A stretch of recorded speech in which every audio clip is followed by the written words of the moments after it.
Hey, what's up, everybody? It's Keefy, Late Night Keefy here. Me here, you there. I'm going to talk about some new Mastodon Marrow Deep album. Um, Going live a little bit later than I planned. I will be live again tomorrow, earlier than now, and I will be live for my weekly show Thursday evening. So I'm going to try to start getting these to happen at a regular time, but just took a bit tonight. Had dinner with my in-laws, and that took me off the board for part of the day. But it's all good. You know, you got to live your life. You can't just slave away at this stuff nonstop. You have to live. Livin, living. You got to live. Otherwise, you don't really have much of a life outside of this. You know, you got to find the meaning, find a way to do all these things so they don't kill you. I mean, you're kind of supposed to let it kill you, right? Like that's what you do. Let your passion kill you. I don't know. That's probably wrong. I don't know what I'm saying. That's probably the wrong thing. But anyway, let's do this thing. I have got the Mastodon album thanks to their PR team and Loma Vista Recordings. I got it about 24 hours ago, so I've listened to the album quite a bunch of times. In the meantime, getting ready for this, I'm well prepared. We've only heard 2 of the 12 songs. I think there'll be one more single, if not 2, this week. Certainly one more, either before or on release day. But you know, Mastodon has kind of been doing this kind of thing where they have been having very short. You know, the music industry is going to all kinds of different new paradigms, and they went to a new and shorter, you know, ever since probably the pandemic. Some of the old style, we'll say, the old style of the music industry is changing, and we're seeing new things in publicity and release schedules and things like this. So, yeah, Vay is here. What's up, Vay? I owe you an email back. Thanks for tuning in. On Instagram, if you're new here, ghostcultmag.com, 24/7, 365. Music news, album reviews. We do about 500 to 600 a year. Festival coverage. We've got Bloodstock open air coverage coming to the site this week, and a Guns N' Roses live review and things like that. Interviews with bands on our YouTube. Got a new one running tomorrow that I did that I'm really pumped about, and much more. So keep it here. Overnight, 12:17 a.m. Pacific here on the West Coast. So let's quickly go through the minutiae. And again, we're live everywhere: Twitch, YouTube, Instagram, and of course, a few other places like TikTok and Twitch. Maybe said Twitch already. It's impossible, bruh. And you're going to find out what I mean by that in a very short span of time. But first, the minutiae. Last week I reviewed the new Marilyn Manson record. Surprised me, shocked me how much I liked it. Wasn't sure that he could do 2 in a row anymore that were high quality. What's up, Lizzie and Steve and Utah, JTS? Other recent live stream topics, why you were all wrong about the Black Album, 35 years of the Black Album from Metallica. Also, the leak of Eros by the Deftones, and many more. I'll be back tomorrow with another live stream and hoping to get these now regularly, weekly. These are also on our podcast, the Ghost Cult Magazine podcast, wherever you listen to pods, video and audio. Ruby is also here. So I'll be back Thursday with my show, and also my other podcast is the Glacially Musical Podcast, Beer, Metal, and Swearing. We are doing our final episode on our series on Guns N' Roses this week. So check out our review, our deep dive review of Use Your Illusion 2. All right, and just in case you're feeling tipsy, here is the tip menu. You can support us on all the things. We appreciate it. We are a DIY enterprise. We are a small business, and we appreciate any support we get, because it's like having a band. You have to like run yourself like a band, which means hustle. And grind. We do have some affiliate partners and we have some advertising, but if you're feeling tipsy, there's a way to tip right there. All right, I'm back. Zero King, what up, what up? Good to see you. Got some folks tuning in on the Tick of the Talk and the Grams, all the things. So let's talk about this Mastodon Marrow Deep album's coming out in a few days. I have been lucky enough to listen to it 3-4 times. There'll be a written review on our website tonight. Obviously, one of the most anticipated albums of the entire year, Marrow Deep, out on Mastodon's first new album under their new deal with Loma Vista Recordings. Loma Vista is the record label of Ghost and also Chelsea Wolfe and a bunch of other artists. So very, very cool. Very cool. So let's talk. Thanks for being here, Sebastian. Thanks for being here, Herlin and Beridun, if I said that right. And, for 25 years, Mastodon was these four guys: Bill Kelleher, Troy Sanders, Brand Dollar, and, of course, Brent Hines, Dirty B. Brent Hines passed away last year. This whole album is a tribute to Brent, as well as Brand Dollar's mother that passed away during the making and writing of this album. It seems like there's been a lot of tragedy in the lives of the Mastodon members, not just this obvious looming presence of Brent throughout the record, which I'll talk about as I go through the track by track. They didn't necessarily try to copy themselves with him, but obviously they sound like they sound because they still have three of the principal songwriters. And I think there are some subtle differences as well as some interesting similarities in their new arrangements and lead work and things like that Brent used to bring to the band. But 25 years, he was kind of separating himself from them by all accounts. The split was very acrimonious, and then he passed last summer. And it was rough, man. It's still rough for me. It just passed the 1 year mark. Literally, this album is coming out almost a year after he died. And they were already working on this record, and he basically didn't contribute much to the last two, by all accounts, not motivated or interested in whatever direction they were going in. And, Brent has, famously used to say, I'm not into metal, I'm not a metalhead, I'm not a typical metalhead, and these things don't appeal to me. So I think, that's something to consider. But I think that mix of these four songwriters, these four guys, is what made the band as special as it has been and continues to be. So yeah, man, rip to Brent. We had a very nice memorial piece about Brent when he passed, written by Will Safer, who I believe is from Atlanta originally and knew Brent and the Masto guys. So super interesting. What's up, Jasinski and Killbilly, Blue Jean Baby? Nice screen name. If you got a cool screen name, I'm very likely to shout you out sometime. Anyway, so yeah, cool picture here. That picture was by Kim Moran, and this picture is by Kim Hansen Photography. We covered Mastodon. I've covered Mastodon a lot in my career as a journalist, even before Ghost Cult and before working and owning Ghost Cult or co-owning Ghost Cult now. My previous website was very closely aligned with Mastodon releases, the two that happened before I joined Ghost Cult as a music journalist. So, my career in music journalism kind of mirrors Mastodon's a little bit. And also, just interestingly, I saw Mastodon live before they were really big. But between what became the Workhorse Chronicles, aka Call of the Mastodon, which you can find on vinyl and watch on YouTube, and Remission, their debut album, they toured the US, and I got to see them at Castle Heights in Queens, New York. It's a defunct heavy metal club that was tremendous and amazing, and I spent a lot of time there as a musician and a fan.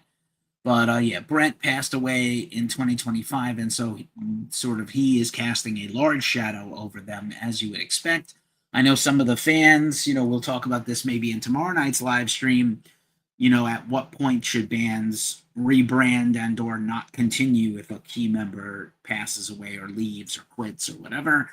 So just a quick run through of the classic Mastodon albums. Obviously 2004's Remission phenomenal. Really kind of put them on the map as a sort of a quirky and unusual band. And they came up, and I'll talk about this in a bit, about the American new wave of American heavy metal or metalcore, of which Mastodon, Lamb of God, unfortunately, As I Lay Dying, Unearth, Shadows Fall, Killswitch Engage, these bands, and to another extent Gojira and a bunch of other bands all kind of came up at the same time. Avenged Sevenfold, maybe all a little different flavors of each other, but especially on the heavier side, Mastodon, Lamb of God, these were bands that really defined that decade.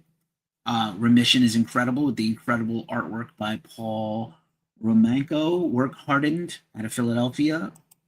He also did Leviathan, which was phenomenal, and much more progressive rock, an album based on Moby Dick and all kinds of things. Really started the template for the rest of Mastodon's career. Blood Mountain was the next record, unbelievable, one nominated for a Grammy, 2006, toured with Slayer, all kinds of things. Signed to Reprise Records from Relapse Records, and they have been on Warner Reprise until this new album. So I think that is super interesting. And then, of course, the big one, Crack the Sky. This is my favorite album this century. I know that sounds horrible to say out loud, but this is my favorite record of the century. I love this record. Tool Lateralis and Fear Inoculum, also Machine Head the Blackening, and a few other things. Gojira, Magma, and L'Enfant Sauvage, and things like that are, Lamb of God records. These are my favorite records of this, 25, 26 years. Crack the Sky had a 15th anniversary a couple of years ago, but officially put out a new version of it a year and a half ago. I have most of these on vinyl, and then there, The Hunter and Once More Around the Sun are also super interesting. They started working with the Art of Skinner on some stuff. Art of Skinner did Once More Around the Sun. I do want to call out Emperor of Sand from 2017, was the Ghost Cult album of the year. That year it was given a 10 of 10. I think Mastodon has several 10 of 10 records, which is rare. They have been remarkably consistent. And just to take you through, Mastodon has done creative things other bands have not done. They did an entire joint collab single with Lamb of God to celebrate their Ashes of the Leviathan tour, which Ashes of the Wake and Leviathan came out on the same day in 2004, and then they did a year and a half, or a solid year of touring Europe and America twice. And as well as festivals and things like that, where they played, toured together and played with each other during the pandemic. Mastodon, during the live stream era, one of the best and most high quality live stream events ever. Not just the stream itself, but the uniqueness was Mastodon played acoustically at the Georgia Aquarium in Atlanta, which I have been to. It's incredible and worth visiting. And I'd love to see this come out on vinyl for Record Store Day or something. I'm sure there's a high quality video and recording. Could be about the rights or the licensing or the permissions, but I would love to see this come out someday on vinyl. Mastodon, I'm going to talk later in the show about their touring. They were really, because they've been managed by the same management as Slayer and Ghost, and Gojira, they had this kind of rise in their career that enabled them to do things that other bands have not done and could not do. What's up, Hawkeye is here, and Greg Bovino, welcome back. Doolins KP is here. So, they've done things other bands haven't done. I remember seeing the Black Diamond Sky tour, which was Alice in Chains' first tour back. Thanks, Hawkeye. I appreciate the likes and the badge and stuff. I'm very much appreciated. Again, if anybody who follows us during these live streams, I will follow you back. But Mastodon has been the band that has toured with, Ghost in a national tour before anyone else, Deftones, Zeal and Order, Baroness, Gojira, Lamb of God, Clutch. So, so many peers and partners of theirs. Super interesting stuff. And of course, as I was mentioning, their management, Rick Sales management. Rick was the former tour manager for Slayer, who became their manager. Nick Johns, who passed away a while back. They made an entire. They played at his funeral. They played "Stairway to Heaven," and they put this out as a double single, "Stairway to Nick." And I mean, not every band, "Stairway to Heaven" is like the most overplayed Led Zeppelin song, but it is fitting that they did it. It was Nick's, favorite song. He always wanted them to do it. They did it for his funeral. There are some very interesting Zeppelin comparisons on this new Mastodon record that I think will surprise people. And Hushed and Grim was their last record a few years ago. A very large undertaking to do. It's not quite a double album, but it's expansive. And super interesting record for sure. Maybe not as many bangers, but definitely heavy where it needed to be heavy, and strong where it needed to be strong, and a lot of light and shade, speaking of Zeppelin. And that brings us to today. Just two other things for context about this interview. I had recent interviews with both Brand Dollar this year that ran for King Ultra Mega, which is the Soundgarden tribute, which was incredible, and Braun's contribution to that. Eventually, that will be a full album. And then also, I interviewed Core Adams from Braun's side band Arcadia, and Core Adams is a longtime associate of Brand, and he was saying both Brand kind of talked about the loss of his mother and Brent, and how that was going to affect Mastodon music. We briefly touched on it, but also Core was saying in my interview with him, because Zhao from their band, the new keyboard player who is now a permanent member of Mastodon, very interestingly, he was saying that guy's the secret weapon. He was on Arcadia, and also like a full member of Mastodon, and Core had heard the early versions of songs that are on the new record, and so he was like, this guy's the secret sauce. Wait till you hear what he did with this record. So super, super interesting. Appreciate everybody watching on the tube of you. Thank you so much for being here tonight. And then so this takes us to Mastodon in 2026 with the new lineup, and let's just quickly go Mastodon by the numbers, which I love doing these. Thanks, shout out to my partner Omar for making these graphics for me. Mastodon by the numbers formed it says 2020, formed in 2000, contains two members of Today Is the Day. And so Today Is the Day is the band, the sort of noise grind band led by Steve Austin. And Braun and Bill were living and are from upstate New York, kind of the Catskills area. And Steve kind of recruited them to be in the third lineup of the band. And it was super interesting. They went to Nashville, where Steve was based at the time, and went on to record there. And they played on the fifth album by Today Is the Day, 1999's In the Eyes of God. And then I think they did one tour with Steve, and then, Steve kind of goes through musicians. Really great album if you want to go check it out. Bill on bass and Braun on drums.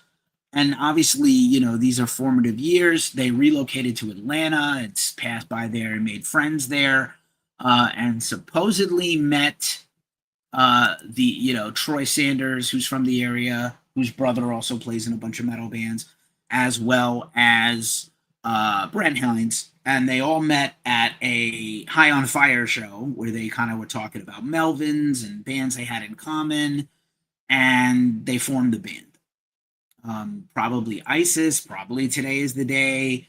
I think Bill and Braun were well known. Bill maybe not as much as a guitar player. He's also had some grindcore bands and things like that in upstate New York, progressive death metal bands. I think they both played in Lethargy, which was a math rock band from upstate New York. And then so again, Mastodon kind of comes in and becomes one of these bands that hits in 2002, 2003, 2004, 2005, the new wave of American metal, the new wave of heavy metal, and also the Georgia scene. Like, it's very important to know that Mastodon came from this scene in Atlanta that has other bands, or Atlanta and nearby cities, like Savannah had Baroness, at the time, and Black Tusk and Kylisa, kind of from North Carolina, and Wake, and sort of a next generation Southern metal. Not necessarily Southern sounding, but bands from the South, the Southeast. And so super interesting. And of course, the signature song for Mastodon is Blood and Thunder from Leviathan. It has over 100 million streams. Just a quick by the numbers, they have 8 studio albums as I'm recording this, and this will be their 9th album, Marrow Deep, 2 EPs, 2 live albums, both basically covering the Crack the Sky era of the band, 39 singles. Again, I expect at least 1 or 2 more to come from this album. Only 1.5 million albums sold, so that's mostly the big hits and Blood Mountain and such, and things that happen before Spotify becomes a thing, before streaming. And surprisingly, I thought this would be bigger, 1.1 monthly listeners. Just to give you some sort of depth on that, we did Marilyn Manson last week, and he has 4 million monthly listeners. Now, obviously, he's got a career that is a good 10 years before Mastodon, but just super interesting. So also, obviously your existing members of Mastodon and new ones, Bran, Dollar, Bill Kelleher, and Troy. And then so Zhao Nogueira and Nick Johnston are your new members, and they are full members of the band. I think they're younger than the other guys. They're hungry. I think there's been a lot of discussion about, again, Brent not wanting to be in the band anymore, and not wanting to go in whatever musical direction they were going. What's up, More to Scald? Thanks for being here. Rosie Rivets is here. What's up, Rosie? Thanks for watching. I appreciate you. I appreciate everybody. And so I want to talk a little bit about the guest artists, and we're going to go track by track in a second on the whole new album. Mastodon's no stranger to having guest artists and guest appearances, and so this is pretty amazing. Bass intro on The Vanishing, written and performed by Geezer Butler as kind of a solo bass thing, pretty killer. Additional vocals on The Vanishing are by Joe Duplantier, which I'll talk about in a second, from Gojira in a few minutes.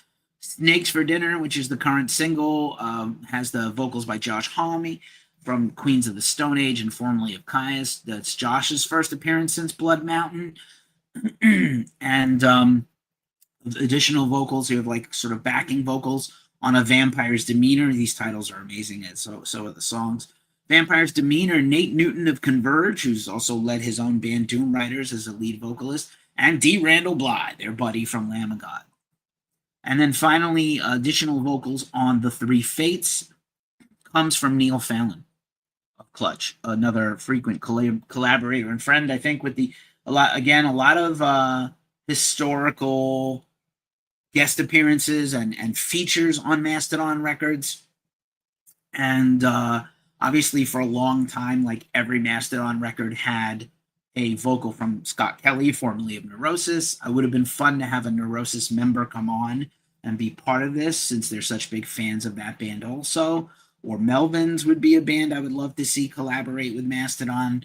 I don't know that Buzz would be necessarily. I'd like to see Mastodon take out Melvins on a tour again. They haven't in a long time. Melvins famously covered the bit and has done a lot of covers also.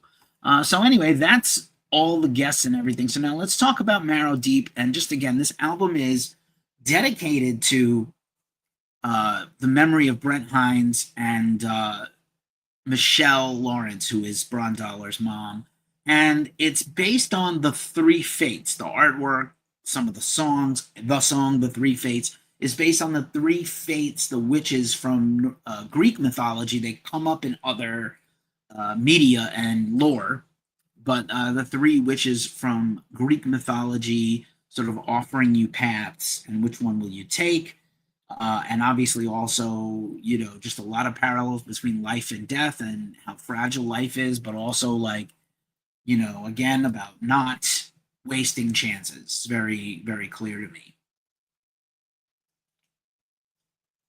Similar topic to my recent review of The Ringing Bell by Fuming Mouth.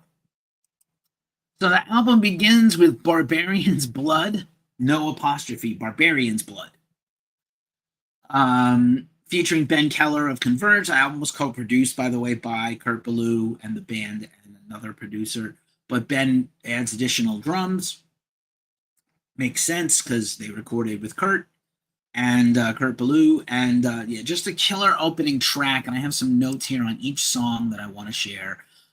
Just very right off the bat, very progressive metal, lots of Rush, lots of late era Zeppelin, but then straight up thrash metal. Lead vocals by Troy. There's a lot of great lyrics here. You know, we're in danger, losing everything as the fire burns all we once loved. Feral scapegoats perched on mountaintops avoid the rock slide, certain death. So really interesting way to kick off the record. A tremendous opening track, as far as I'm concerned.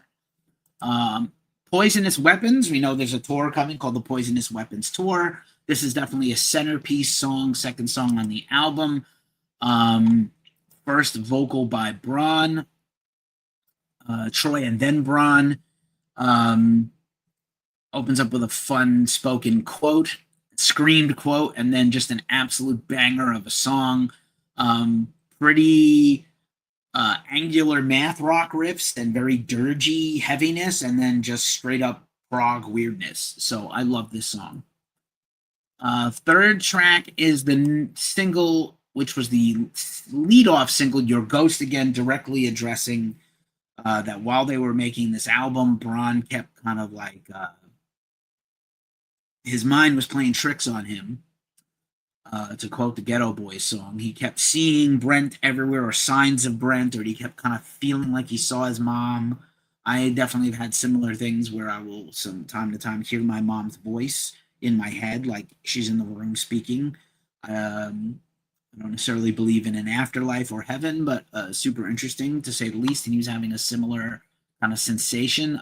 Really catchy, great single, and a great song, an absolutely great song. And it's got this real, I think a lot of this album kind of feels like a combination of the early first three Mastodon records as an era, like the heaviness, the directness, some of the riff making, and then kind of the prog stuff that they started on with Crack the Sky, went deeper into with The Hunter and Once More Around the Sun, and of course on Emperor of Sand, which also is an album about mortality and gripping with it.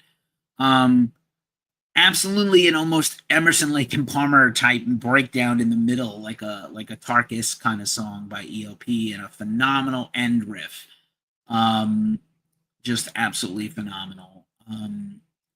The next track, another single, is Snakes for Dinner, which features, oops, sorry, too fast, which features Josh from Queens of the Stone Age on vocals. Again, his first appearance on a Masto album since 2006's Blood Mountain. Snakes for Dinner, killer song, super awesome songwriting, progressive thrash metal, basically, and a great outro that kind of sounds like Queens or Caius. Honestly, like it's got that beautiful sing-songy Josh vocal. I think it's mostly Josh layering himself plus Braun, but really great. And really what you're hearing is your first few solos are coming out. There's a lot more harmony guitar, not just layering parts that Bill and Brent used to do, but real interesting harmonies on the the lead work by Johnston. Next track is Out Like a Lamb, for the cliche March comes in like a lion and goes out like a lamb. I think it also has to do with the death of his mom.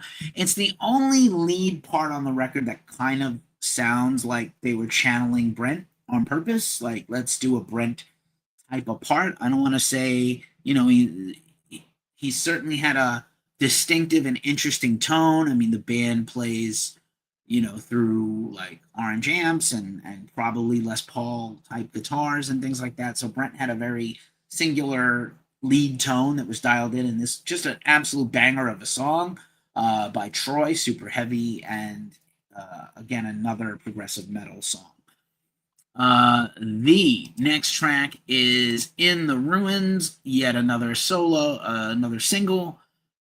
In the Ruins is got very Crack the Sky, Blood Mountain, prog DNA and Troy and Braun kind of trading lyrics, and then again you get this like very middle era Thin Lizzy, late era Led Zeppelin,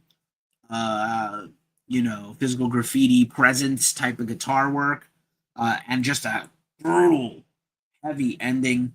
What's up, DRA? What's up, E-Love? What's up, John?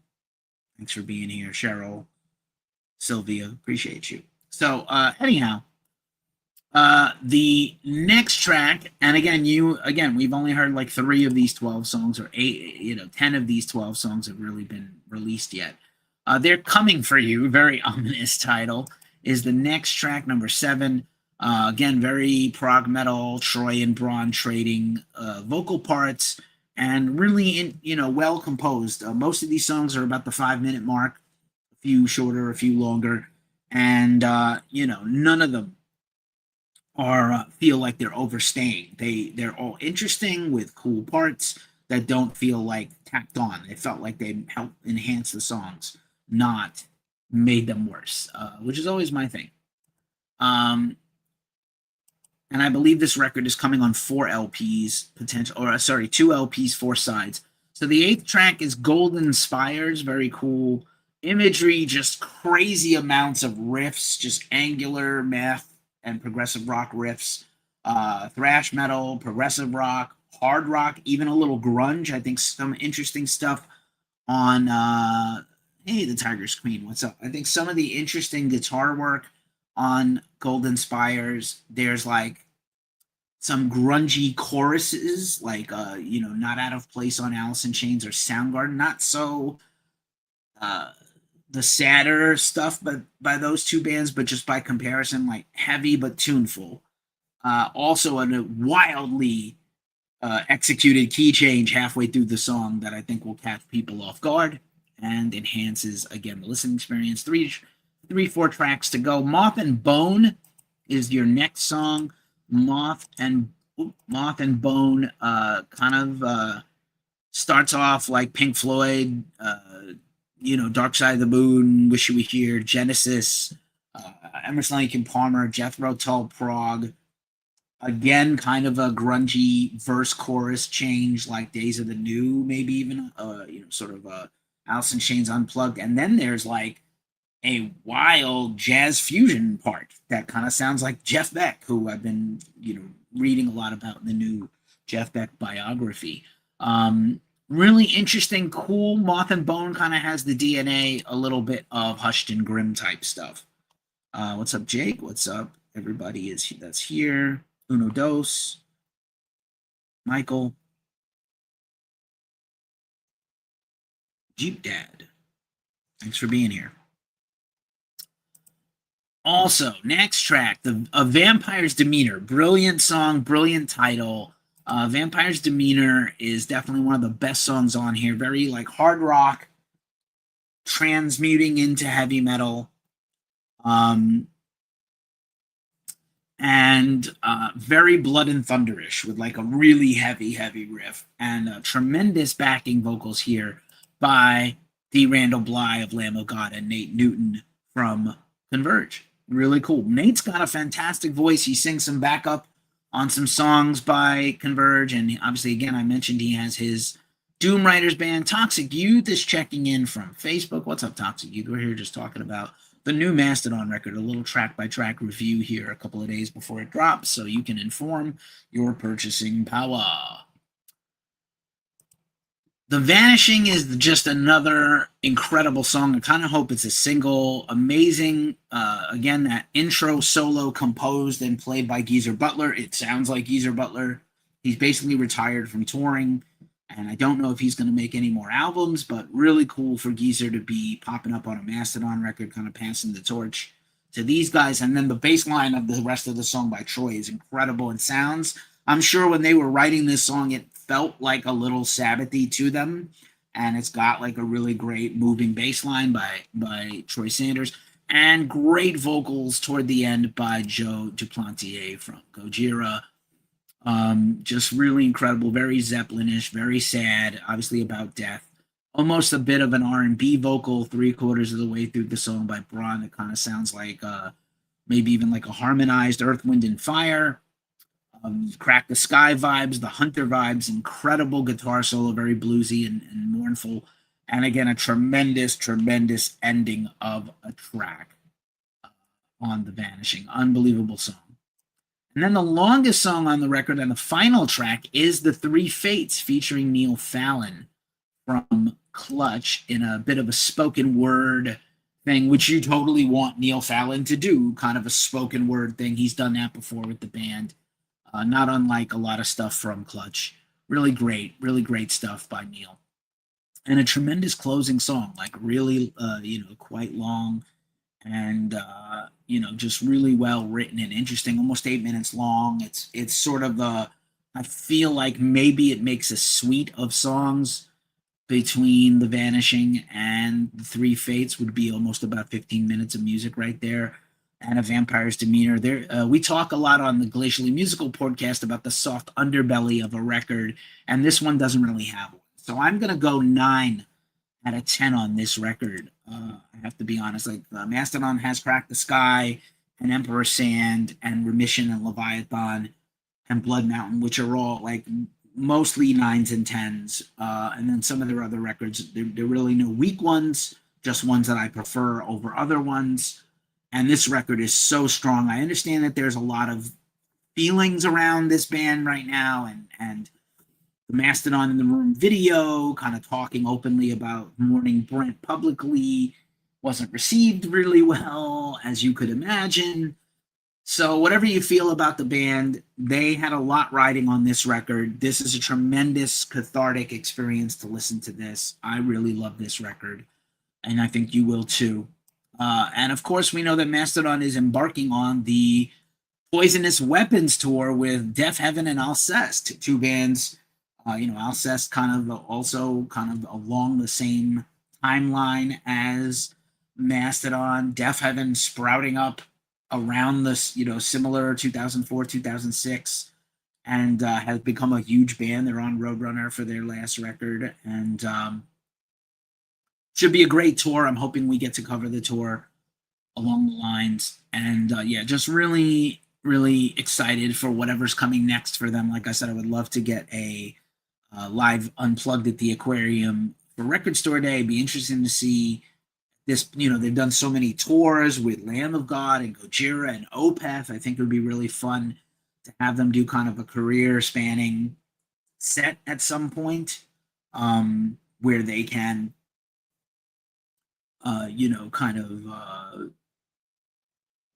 do a bit more from all the albums and not just kind of the hits and new albums, which there were years where they didn't play Blood and Thunder and Mother Puncher much, or things like that. So just keep in mind and just putting it out there in the universe, Mastodon, maybe another live album at some point with this new lineup and new things. And that is my review in a very manageable under 40 minutes. I will be back later tonight, Wednesday night, much earlier, with another live stream on a fun topic for discussion. And then I'll be doing my regular show Thursday evening Pacific time. I'll have a time soon for that. But thanks for watching.